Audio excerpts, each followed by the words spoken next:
Recently, I've been thinking a lot about my life and all of the people in it. And I kind of realized that things for me have become so needlessly complicated.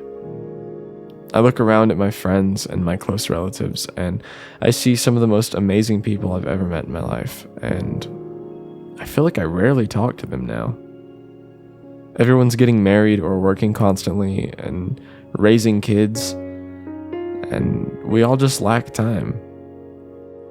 I spent so much of my life wanting to get older just to end up constantly thinking about times past and missing having less responsibility, and it's made me realize that the self-awareness of a situation does not change the outcome at all. I used to say to myself when I was around 14 that these things will eventually change and that I'd probably miss it, so I was really lucky to experience all of these moments. But that understanding of what was to come didn't make a single difference. It still changed. And for some reason, part of me felt like if I acknowledged it, that maybe this change in my life wouldn't be as hard to process, but it was hard.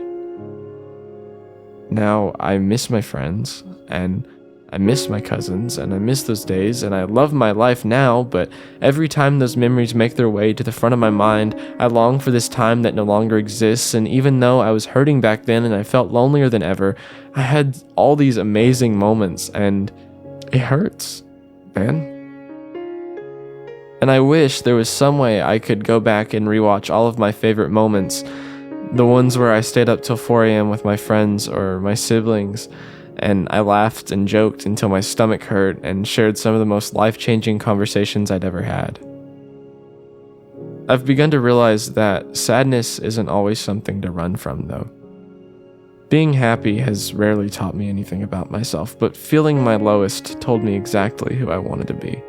Sometimes pain is just a part of the process to realizing what truly matters to you, to realizing who you are and who you need to be, not just for yourself, but for the people around you. And sometimes it takes experiencing the loss of what was to appreciate what still is. And I'll admit, it really sucks seeing everyone get older and take on more responsibility. But we all feel the same. And I'm not the only one dangling from this ledge. And sometimes it takes realizing that you're not alone to pull you back up. I feel like all the time that I've ever spent worrying about what's going to come next has just completely robbed me of all the joy of experiencing what I have. And that's something I continue to figure out over and over again. Sometimes you just don't learn from the first lesson. And that's okay. Okay, I'm gonna go tell my friends I love them. And I really think you should too. Thanks for watching. I love y'all.